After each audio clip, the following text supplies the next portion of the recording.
Hey everyone, and welcome. I'm Parth Patel. In another video, we showed you the incredible potential of WebSpatial. They walked through how the 2D web you already know can seamlessly expand into a fully immersive 3D environment on PICO OS 6. Now, it's time to see it in action. This session is all about the code. If you're a React developer curious about building spatial experiences, but you want to stay grounded in the tools and workflows you already use every day, you are in the exact right place. Today, we're going to build our very first WebSpatial app and run it live on the brand new PICO Emulator. We're going to take a standard flat React project and elevate it into a native feeling spatial experience in just a few minutes. Let's dive in. First, let's quickly cover what you'll need to follow along. A development machine running macOS or Windows, the PICO Emulator for PICO OS 6, make sure you've got it installed and running, and your code editor. You can use your favorite, but today I'll be using Tray, an intelligent code editor that makes working with our standard Vite and React setup incredibly fast. That's it. No complex 3D engines, no new languages, just the web, but spatial. We'll start with the familiar foundation, a simple React project created with Vite. In your terminal, run the following command. Once that's done, cd into your new project directory and install the dependencies. Now, let's add the magic. We just need the WebSpatial SDKs for our application code. The React SDK gives us the components we'll use to build our UI, and the core SDK is the foundation that powers everything under the hood. Next, a quick but important config update. We need to tell our project to use WebSpatial's JSX engine so it understands our spatialized code. Open your tsconfig.json and add these two lines to your compiler options. Finally, we need to make sure our dev server is accessible from the PICO emulator. Open your vite config ts and add server host is true. This binds the server to your local network so the emulator can reach it. With that saved, go ahead and start your server. Next, add the WebSpatial boot step to your app entry file. The final required setup step is to initialize the WebSpatial runtime for your entire app by wrapping your root component with SpatialBoot in your entry file. SpatialBoot runs one-time global runtime initialization for all WebSpatial features in your app, and enables the lazy loading bundle size optimization for plain web users. You only need to add this once, at your app root. You do not need to wrap individual spatial elements or components. Alright, with our dev server running, let's turn our attention to the PICO emulator. The entry point for any WebSpatial experience on PICO OS 6 is the browser. This is what makes WebSpatial so powerful. It's built on the open web. Inside the emulator, open the browser and navigate to your computer's IP address. Because this is an Android-based emulator, you can reach your host machine using a special IP address, 10.0.2.2, followed by the port your dev server is using. And there it is, our standard 2D React app running inside the PICO emulator. But right now, it's just a flat web page. Let's make it spatial. For this demo, I've already followed the WebSpatial quick start to add a minimal web app manifest and set up the project as a WebSpatial enabled site. If you're starting from scratch, check out the docs on webspatial.dev for the full setup steps. PICO OS 6 introduces a seamless way to elevate a web page into an immersive application. Notice this new icon in the address bar, Open as App. Spatial features such as Enable XR Elements and 3D Canvases are activated only after you open the page as an app. Use Open as App before expecting spatial rendering.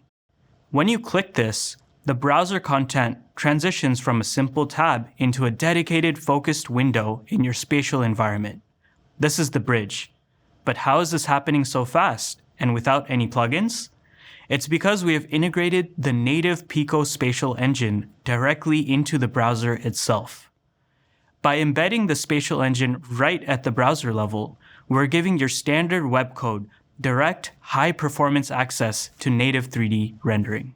This means your spatial features like Enable XR elements we are about to write and 3D canvases are activated the moment you open the page as an app. Always remember, use Open as App before expecting spatial rendering. Just like that, we've moved from a web page to a web app. It's still our React code, but it's now running in a context where it can create 3D content, respond to spatial gestures, and blend seamlessly with the user's physical world. The core philosophy here is simple: 2D wraps 3D.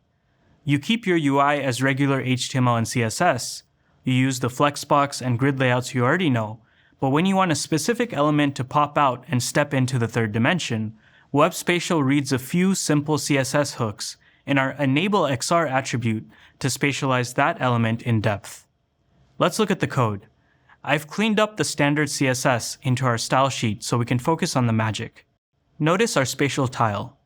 It lives inside a normal layout, so CSS is still doing all the heavy lifting for positioning.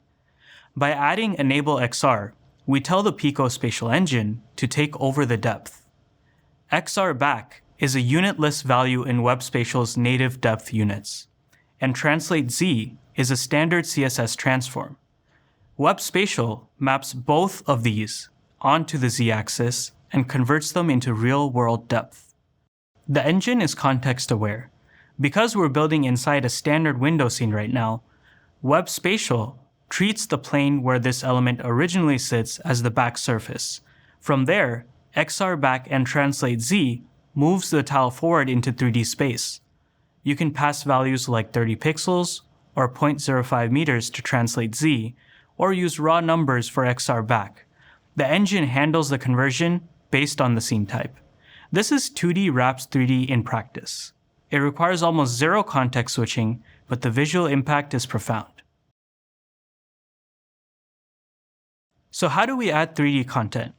With React SDK, you can use a component that feels just like an image tag but for 3D models. It's called Model.